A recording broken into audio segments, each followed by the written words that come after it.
welcome back to Queen Consolidated, a Southgate Media Group podcast dedicated to all things related to Arrow over on the CW. I am Phil, and joining me as always is Lilith. Hey guys, what's up? Still feeling positive about this episode, about this season, so there's that. This week's episode 503 is entitled Matter of Trust, and it was harkening back to season 1 where the title of the episode was definitely going to be the theme of the episode, and Mark Guggenheim on Twitter mentioned that he mentioned it because he's a huge Billy Joel fan, and all I have to say is the video for A Matter of Trust is creepy and the cover art is too, so now I'm definitely looking at Mark Guggenheim even more sideways. Didn't think it was possible. Yeah, can you believe we're at 95 episodes already? Yeah, 100 is quickly approaching as part of the crossing. Yeah, I'm really excited about that. Let's see, who wrote and directed this? Oh, Ben Sikowski and Amelia Aldrich and wrote this episode, and Gregory Smith, who I believe is a newcomer, directed this episode. So yeah, it's basically Team Arrow, 6.0 at this point. Trying to get their act together.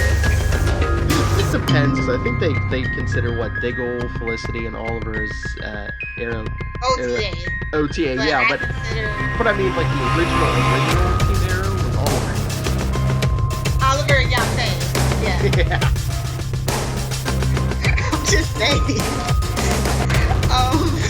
Yeah, so that's why I'm just very facetious about the whole Team Arrow 2.0 thing. So this was Stardust, Cody Runnels' TV debut, I guess, outside of wrestling. Well, when he got Did you watch this SummerSlam about a year ago, 2 years ago? No, Whatever it was? I don't know. No, I'm not a wrestling fan anymore. Yeah, I haven't been into wrestling for a long time. I mean, it's been maybe 15 years. Since the first time Dwayne "The Rock" Johnson retired. I mean, as a kid, I used to watch with my dad, then I gave it up for a while, and then some of my friends were watching it, so I'd watch, every so often, but yeah, it's been a while. I was going to call him the Joker after Wild Dog dropped him in those chemicals. I was like, oh, it's the Jack Nicholson Joker origin. Everybody has to be Harley Quinn. This episode, I don't know, I like this episode, but Wild Dog, or as we call him on Reddit, Hot Dog, he's got his foot down, man. I definitely think he's the team member that dies. Because he's a hothead, reckless, thinks he knows better. I mean, almost anybody knows better than Oliver, but they're not supposed to know that just yet. Well, he could be, because in the previous dimension, they showed him that. He could die, but, no, but I even put on my opinion, okay, Oliver expected the guy, Wild Dog,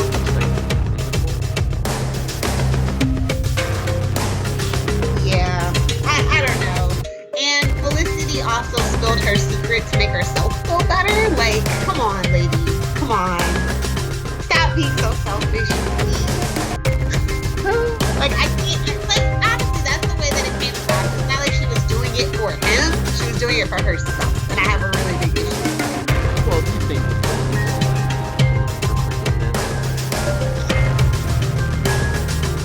is she? Because she's still acting like a bossy, know-it-all sociopath, yes.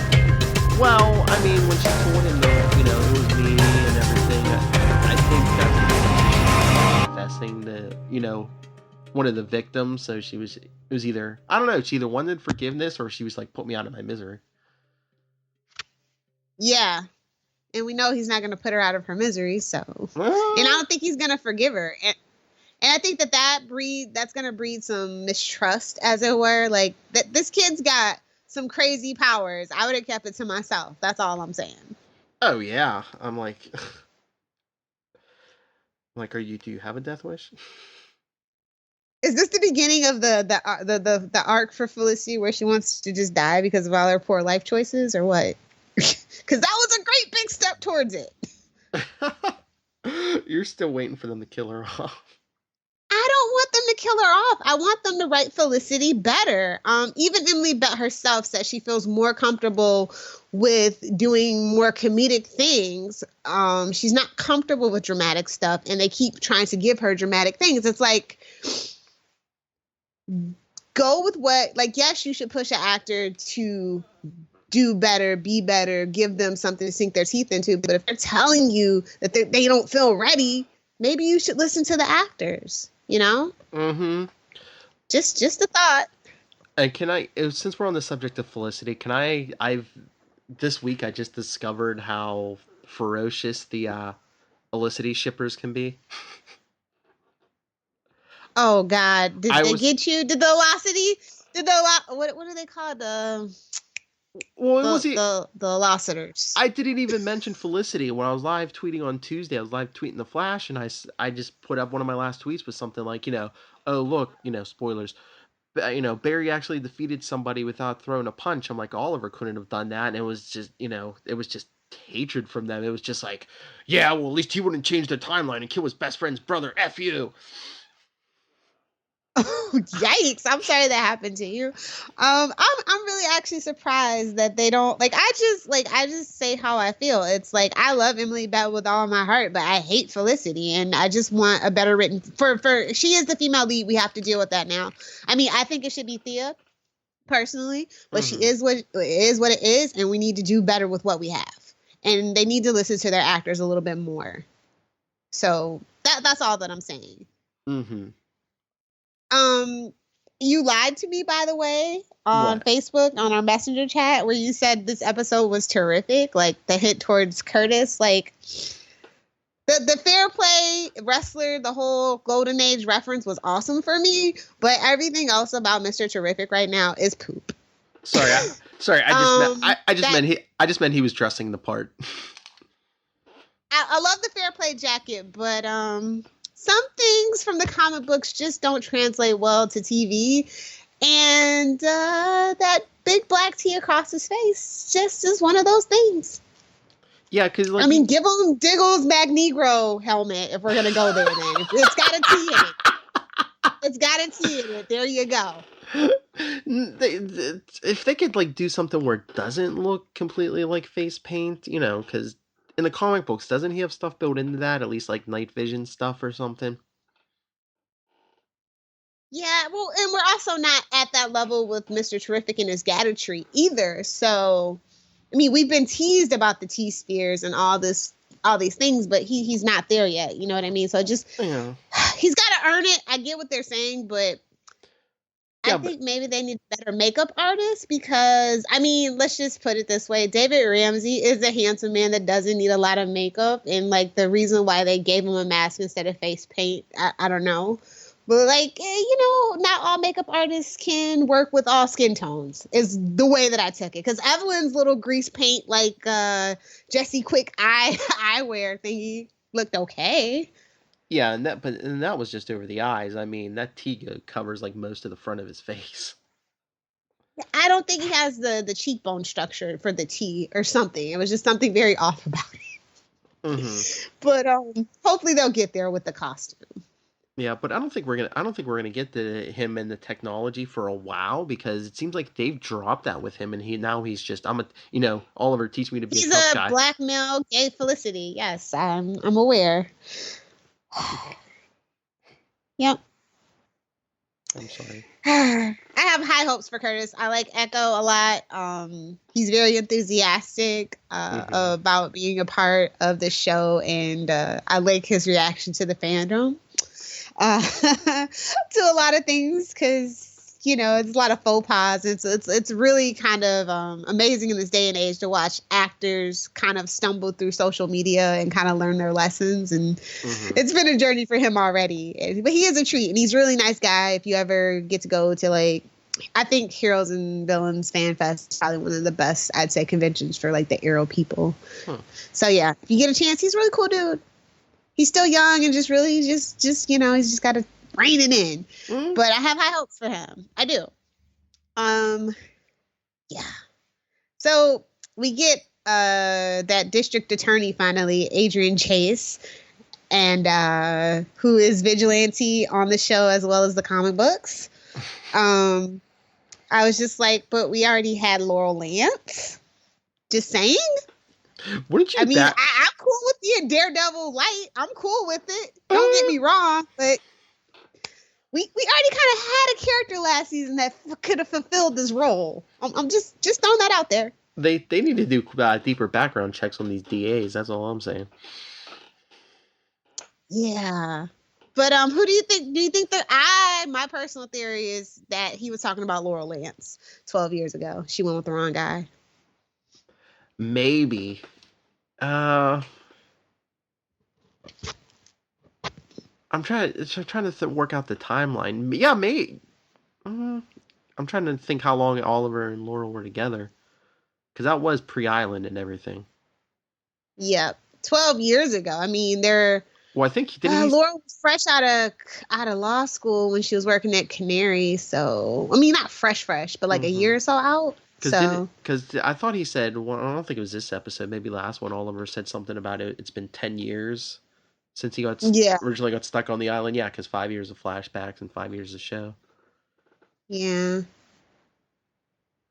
So I don't know, but yeah, that's my little theory. And I mean, this is a total red herring that I was like, yeah, this dude's going to be Prometheus. Who? Adrian Chase Vigilante. That's going to be the twist. You think he's going to be Vigilante and Prometheus? Yep. That's going to be the twist. It's going to be one of those Eobard Thawne in a Wells meat suit situation. I'm calling it right now. Interesting. I like it better than Tommy is Prometheus. I'm just saying. I was going to... watch it'll be something like the original Count Vertigo or something. Everybody's kind of leaning towards Eddie Friars, and I am too, to be honest. This is just my kind of crackpot theory that I like to have every now and then. Yeah, but I mean, he was in those season 1 flashbacks, but I mean, did he make like a big enough impact that it, if he unmasks, if people are going to be like, oh, it's Friars? I think they might be trying to get the comic book fans back because I don't know if it's true that Deathstroke is gonna like actual Manu Bennett, not just a stunt double in a Deathstroke suit's coming back for the 100th. But you know what I mean? Like they could delve back into that. Like they were brothers and he was, his son's godfather. We've seen a version of his son on Legends, which is basically why we've retconned poor baby Sarah into John Diggle Jr. Poor baby Sarah. I mean, I'll be the first to admit, if you remember at the beginning of the season when they had that baby, I was like, are they going to kill the baby and kill Lila because Diggle doesn't need to be married and have a kid? No. Like, he doesn't, like, I just said, like, and I like Lila. I think she's BAMF, totally all the way. And I like that she stands up to Diggle and she's there for Diggle and that they're the best relationship on the show.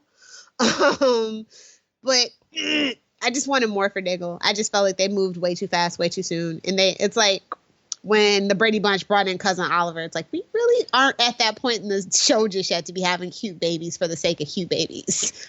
Yeah, but I mean, they could always push them off to the side. Like those two, well, they do have a good relationship, but they could get divorced because when we see the adult John Diggle in Legends of Tomorrow season 1. He wasn't using his father's name, so there could be for a reason. Yeah. But yeah, I'm just saying. But like, I like how Lila is there for her man. Like, I like how she's like, I love you, I believe in you, even though Diggle's like pushing her away. And then she's like, you know what? I'm head of Argus. We have a relationship with the Green Arrow. I'm gonna make him do something for me. Sorry to skip to the end, but that was my favorite part. Was it? Yeah, that was pretty good. Oh, well, it was my second favorite part. And I'm skipping toward the middle of John's journey. I was so hyped to have Michael Rowe back. I was like, I know it's a hallucination. Like, I knew it instantly. I didn't even get ruined on social media or anything. I was just like, Death Squad. Suicide Squad is making millions. It's already in production it's in pre-production or whatever you want to say for Suicide Squad 2. So I know that it had to be like this was just kind of a tease, if you will. Yeah, the Deadshot hallucination, or as I called it, the Ghost of Murder's Past. Yeah. So But Diggle's story this week, I will say, felt really, really out of place and out of nowhere. And it was basically just to set up his breakout next episode. Yeah, I was going to say, you think they're rushing that in? They can, like, get him out and get him back on the team already? Yeah. But I don't know if you noticed this Easter egg. The journalist that Thea's got a blood feud with now, her name was Susanna Williams, which she is part of the Green Lantern mythos. Huh. Yeah, she dated one of the Jordan brothers trying to figure out who the Green Lantern was. So I was just like, we getting some more Green Lantern references, although I don't want Mark Guggenheim anywhere near the Green Lanterns ever again. If Andrew Kressberg could just transfer that to the Flash, I'd be good. Just like we can take that and run with it straight to the Flash, straight to Central City. Mm-hmm. But yeah, I got hyped on it. I was like, oh my God, it's another Green Lantern Easter egg. Because I don't know if you noticed, we kind of have strayed away from all of that for a while. Mm-hmm. I think that has to be handled delicately, the whole Green Lantern thing, especially on TV. You know, if Legends of Tomorrow gets to season 3, they have to have a Green Lantern, even if it's Alan Scott. No offense. And I'm a golden age groupie. Y'all know that. All I ask is if they put Green Lantern on any version of Green Lantern on any of these shows, just have Jeff Johns take a look at like the script or whatever before he put it on air, please. They'll be like, Green. He'll be like, Green what? No, get out of my office. Here, let me tweak this. Oh, but yeah. So what did you think of Derek Sampson and his drug Stardust? Which is a reference to the character that Cody Rhodes played on WWE. I was just like, ooh, come on now. I'm just like, okay, Vertigo 2.0? 3.0, yeah. 3.0, yeah. But I'm just like, my one problem with the character was after he took that dunk in the chemicals and he couldn't feel any pain, I'm like, just because you can feel pain doesn't mean you're, invulnerable. You take enough damage, as Oliver showed in the end, you're going to go down. Yeah. But I did like his response. He's like, okay, the arrow didn't work, so why are we punching? Because that was a big problem in last season. Mm-hmm. He used his bow as a melee weapon as opposed to actual like range weapon a lot. Just saying. I like hand to hand as much as the next person, but it is kind of called arrow. Special effects budget, remember? I know. Damn you, Ragman. I like you, but damn you. Special effects budget. That gives me an excuse for your favorite button. Yep. Or lack thereof. Although I will say that I think that the production value has gone back up for some reason. I really feel like season 5 has been given a budget boost. Mm-hmm. I think maybe the merchandise is doing a little bit better or something. Plus, I just feel like we were back to that season 1-2 feel. Like they were even using that filter again. Mm-hmm. Well, I mean, except for like Ragman, you don't really have that many over-the-top special effects this season, unlike last season when you had like, Constantine in it for an episode and, all the mystical stuff on the island and, the Damien Dark mystical stuff and Vixen for an episode. Yeah. Well, they have to be very careful with the budget. This is a 23 episode journey. Yeah. So, But yeah, I totally was digging it really kind of is looking like and feeling kind of sort of in like a Earth 3 way, old season 1 and 2 of Arrow. I'm just really digging it. I love when people have to eat crow. It's my favorite thing. It really is. So what else happens? What about that part? What about that Thea. part? Thea. No, go ahead. Thea, she's got like I said, she's got a blood feud going with that reporter. I'm here for it. Maybe they'll kiss and make up. I don't know. That scene at the end when she's just like, you only get to mess with, you only get to pull one over on me once. She's like, if you, try something like this again, you'll be lucky if you have a blog. I was like, that was the best. I was Mama like, Bear Thea, I love it. I was like, there you go, Malcolm Merlin Jr. was running the family. I think she gets it from Moira more than Merlin on that particular thing. Yeah, that was Mama Bear all the way. She would have done Moira proud. Yeah, I like her belief in Quentin, but reporters are reporters, Thea, so you've learned your lesson. You've been burned and you won't be burned again. Mm. And so what were you going to say? I was just going to mention in the beginning of the episode, what about Oliver dropping that guy off the roof? Cutting his tendon? I was like, hell yes, I am so here for this brutal Green Arrow. Like, seriously, I am. I just love when the recruits are like, he's not going to kill him, is he? And Felicity's like, no, well, I don't, well. It's season 5, kids. Anything could happen. I love it. But we all saw it coming, but Quentin Lance is now the deputy mayor. We got the Chin Fuzz team going. Oh my god, I was looking at the cast pictures from season 1 and I was like, and I don't know if anybody's like a South Park fan, but just in my head I got the member berries in my head. Remember when Quentin had hair? Oh, he had so much hair in season 1. Like, me and a buddy at work were always joking in season 1 Arrow. Well, like, he had all that chest hair coming out like at the top of his shirt. All through season 1, my buddy called him Captain Chest Hair. I did too. Like, I was always like, he missed one too many buttons. I miss it. Like, I'm not even gonna lie, I miss it. But oh man, I think we can put Quentin on the back burner for right now. Like, as much as I love Paul Blackthorne, there's like so many more interesting things. I'm not sure where they're going with it other than for him to be the mayor at the end of the season. Oh yeah, as I said, Oliver's getting impeached or he's going to quit or something. Yeah, and then Quentin's going to be there. But although, so okay, spoiler alert, so Legends of Tomorrow is just on tonight. And it's been a good week for the Lance family. Quentin became deputy mayor and Sarah was just appointed the new leader of Legends of Tomorrow now that Rip's missing. Told y'all she was gonna be the captain. I already called that a mile away. They tried following Martin Stein and he kind of froze in the middle of it. So which lesbian in history did she make out with this week? By the way, I don't think there was anyone this episode. The first episode, she was all over a bunch of them. I'd be okay if that was the whole plot of season 2 of Legends. Honestly, I would. Yeah, nobody this week, but like the season premiere, I swear she was like the female Oliver. Man, she was. Well, birds of a feather. Birds of prey. Shudder to think. Anyway, I thought this episode had great pacing.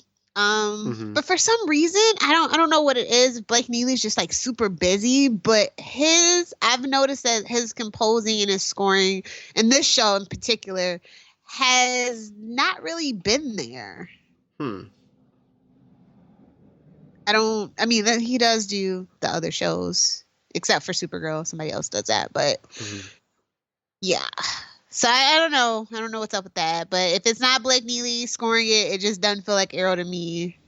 Or if they're rehashing it, because usually at the beginning of the seasons you'll hear reworks, stuff that he's trying out, and it just doesn't feel quite like Arrow to me until I hear something new from him. So I didn't even notice, but maybe that's it, because there's something that's felt off to me this season. Maybe that's it. Maybe because the music's different. So yeah, those are just my thoughts. I still thought it was pretty good. The guy that plays Adrian Chase, I know him from somewhere, but I can't put my finger on it. Do you know where he's from? No.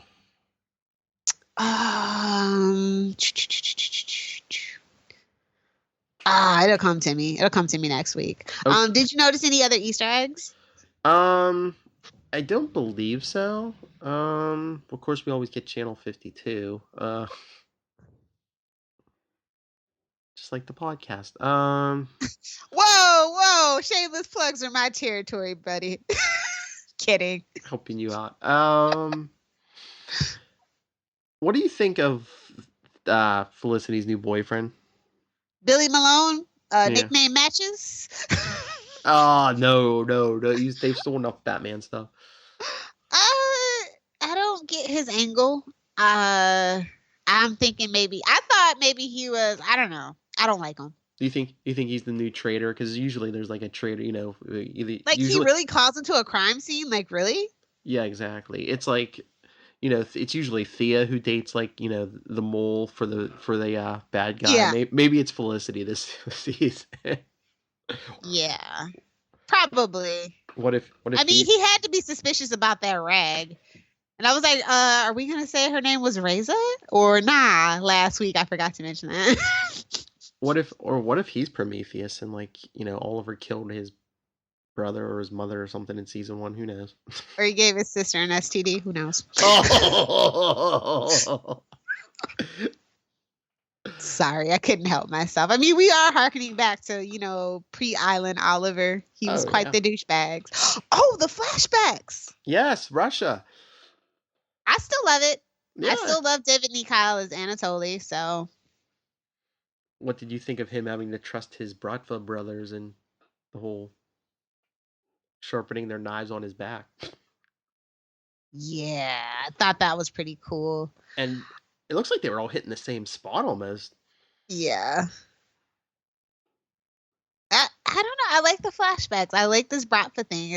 I've been waiting for it, and for right now, it's living up to the hype. I think David Nikhail is killing it. No offense to the dude that played KG Beast in the movie, but this is my favorite version, live action version. Sorry. Oh yeah, but at least that gives an excuse to Stephen Amell to not take his shirt off. That back with his would look like a topographical map from those 5 years of flashbacks.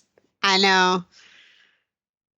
At least they can't take those away. Well, that's what I said. He takes I swear he takes damage every year in those flashbacks. On the island, they were torturing him. Slate tortured him. Yeah. Yeah, and then even last year he got like whipped in the back and stuff.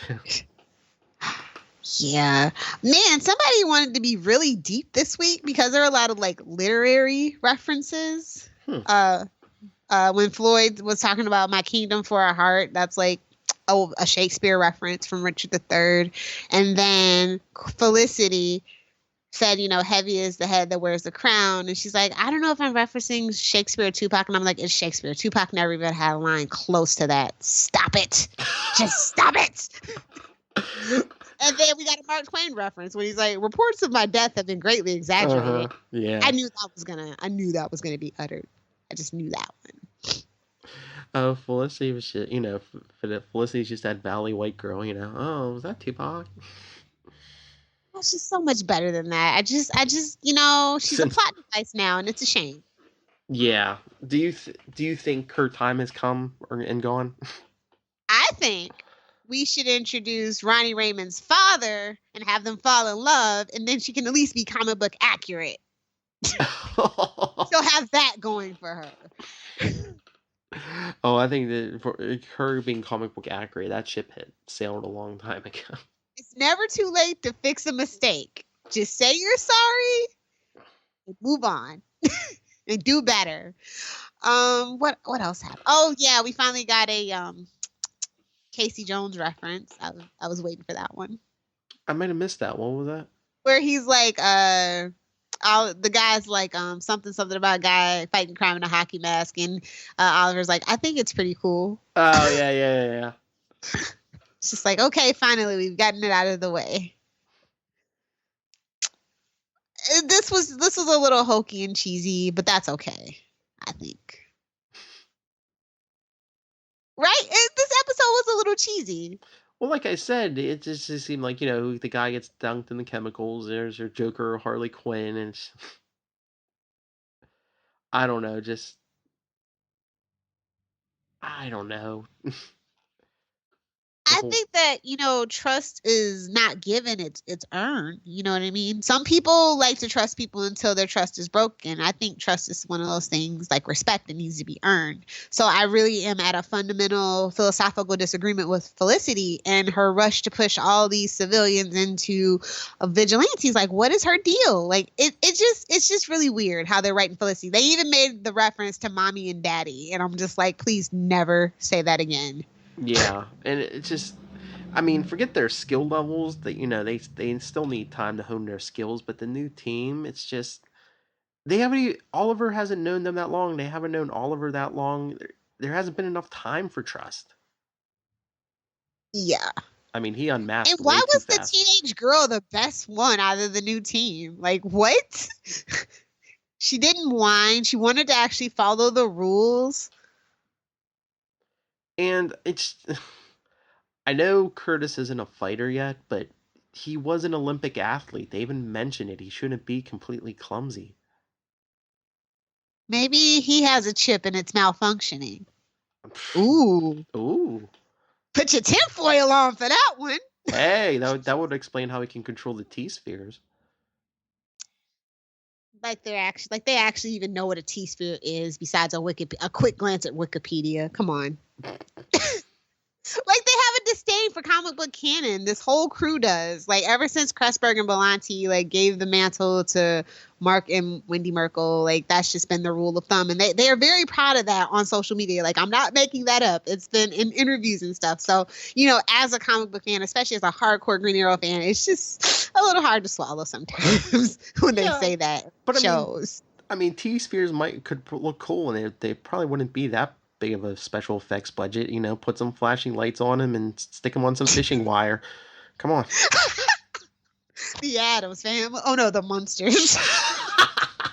Addams Family had better special effects than the Munsters. But no, like I want to get to the point where I'm excited to come home and watch Arrow, but like at the same time I'm like, what else can I do before I do this? Oh. So I want to be like excited. Like I used to be hyped. Like I didn't care what it was, what I was doing. I was gonna live tweet Arrow, and I can't do that because of my job now. But like I like talking about it. I like the potential it has, but I just know that all this stuff's gonna blow up in our faces in like 2 episodes. Mm-hmm. So I've been like bracing myself for that so-called Velocity episode. So yeah. I can't really make a good decision until that episode airs, but they've been doing a good job, and I just want them to keep it up. Yeah, but like you said, someone's probably dying. It's probably Wild Dog, because if Diggle's coming back, that Arrow cave is going to get kind of crowded again. Well, the new team can't last. Something has to give, because Thea might be putting the red suit back on. All right, I'm going to call it now. Wild Dog will die, and maybe Curtis gets injured where he can't be in the field for a while. Mark my words. Yeah, I always expected him to be the Felicity replaced. Like, I've had this sinking feeling in my stomach that Felicity was going to be the new Black Canary. Like, I just have that sick thought in the back of my mind this whole time. And so it's like, well, she's going to need a tech replacement. And look who showed up the next season. I was just like, oh God. So I could totally see that happening. Yeah, that's why I thought she was going to be in that grave last season. And I thought, because once they said Curtis was going to be a regular in season 5, I was like, they don't need Felicity. Well, she has a hardcore following. She, they're very vocal about what they do and do not like, and they support the writers through thick and thin. So I think that has a lot to do with the longevity of the character. I have nothing against Felicity. I mean, I was one of the few that said I didn't really have a problem with her and Oliver dating, but I just give her good material to work with. I didn't have a problem with them dating at first until they turned into this weird, like, they just sacrificed her character and her character growth and everything that it could have been to make her this whiny, overbearing, nagging kind of girlfriend, which wasn't cool for me. I think the character and the actress deserve better. She completely turned me off when, like, she broke up with him and, all the, you lied to me and all this and that. And I'm like, you've known who Oliver was for years. Exactly. And I thought that maybe they would date and then, like, outgrow each other but still stay friends kind of thing. Mm-hmm. But anyway, what could have, should have happened? It's in the past. We're trying to actually work past it. I'm actually surprised they referenced their relationship this week. Mm-hmm. Which tells Curtis they don't have a relationship like that anymore or whatever. Yeah, I think they'll give us little things like that, but I don't think they're going to get deep into the relationship. At least probably not the first half of the season. If they actually get deep into it, it's probably not going to be till like the second half. Yeah, definitely the second half. But there is supposedly a big Velocity episode coming up where they have to, I guess because Oliver finds out about Billy. So. My Felicity is probably going to spark up. So I just want to see how they deal with that, and then I can really make a decision about how I think the season's going to go from how they handle that. But yeah. There was another Easter egg I wanted to talk about. I can't think about it now.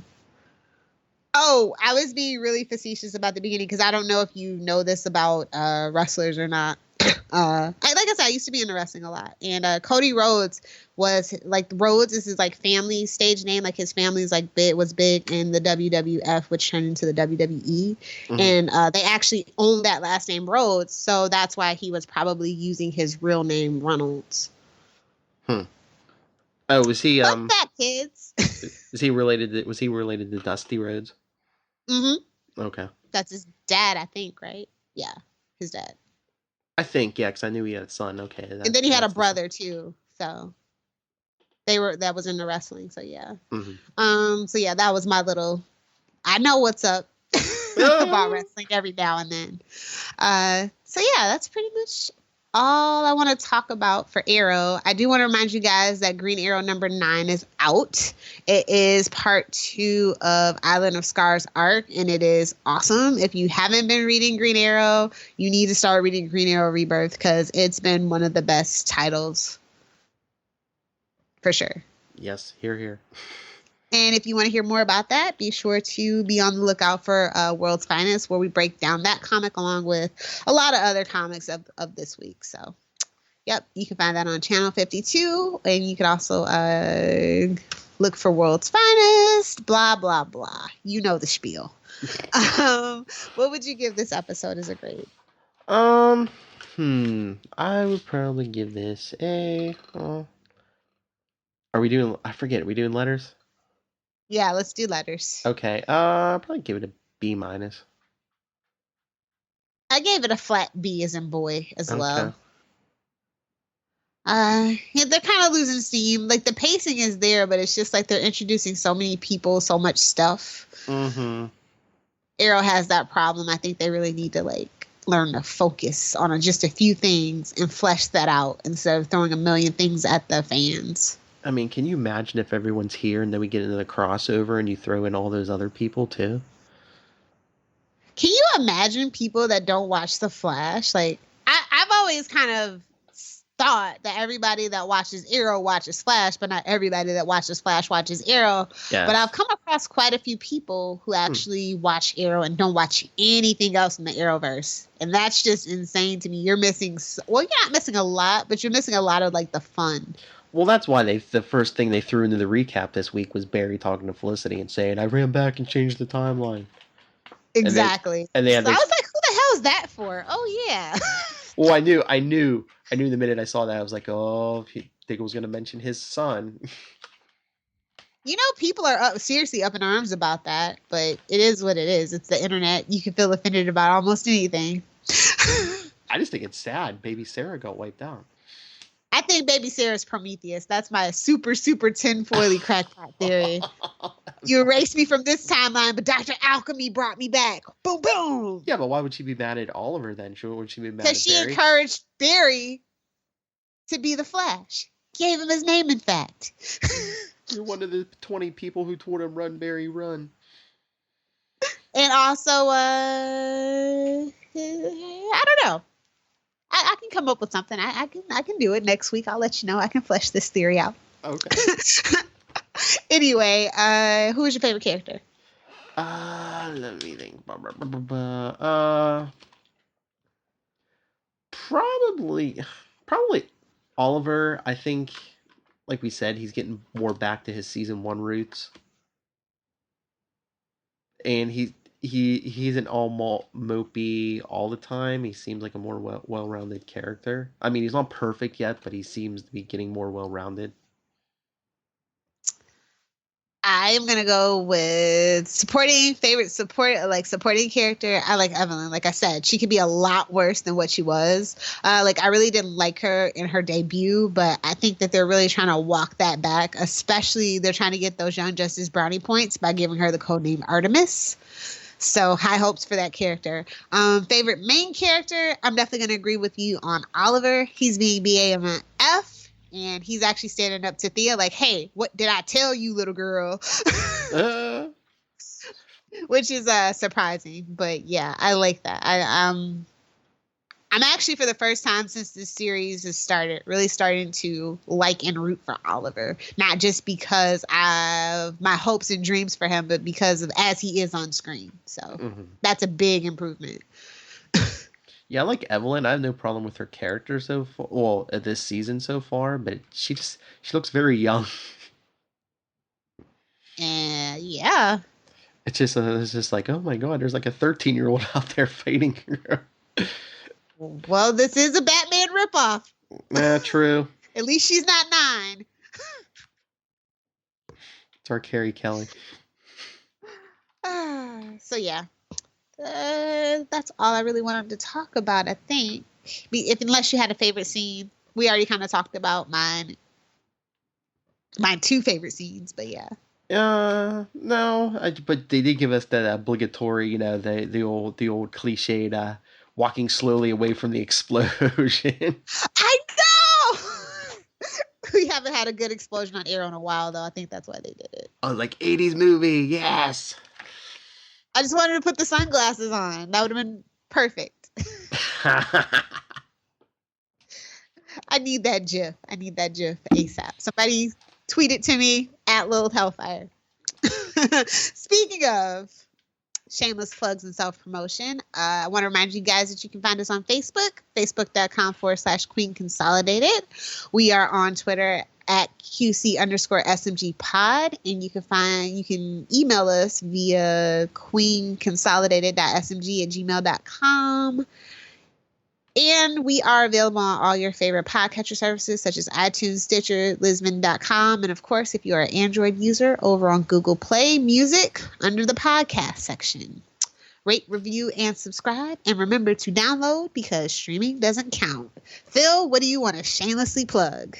Well, and if you want a quick and easy way to follow all 4 shows on the Legends of DC podcast, on Facebook, it's Legends of DC Podcast, and Twitter, it's at Legends of DC Pod. And I mean, you can always get a hold of me, please. I'm follow me. I live tweet most of the shows. Nightwing PDP. Oh, at Nightwing PDP on Twitter, and my email is nightwingpdp@gmail.com. Yep. So we had Supergirl on Monday. That's the Krypton Report. Tuesday is Flashpoint. Of course, Wednesday is us at Queen Consolidated. And Thursday for Legends of Tomorrow is Legends of DC with Charlie and Zach. I cannot so wait to hear we hope you've been enjoying. I know this week I heard good things about this episode. And I loved their first episode. It was hilarious. Oh, did you hear it? I didn't hear it yet. Well, just from what I saw them chatting back and forth in the group chat, I can only imagine. I know Zach brought some of that up. So, yep. I think it's time for you to take us out of here. All right. Well, hopefully you enjoyed this podcast and it doesn't feel like you're getting stabbed in the back by the Bratva. But until then, come back next week. Until then, this is Queen Consolidated, signing off.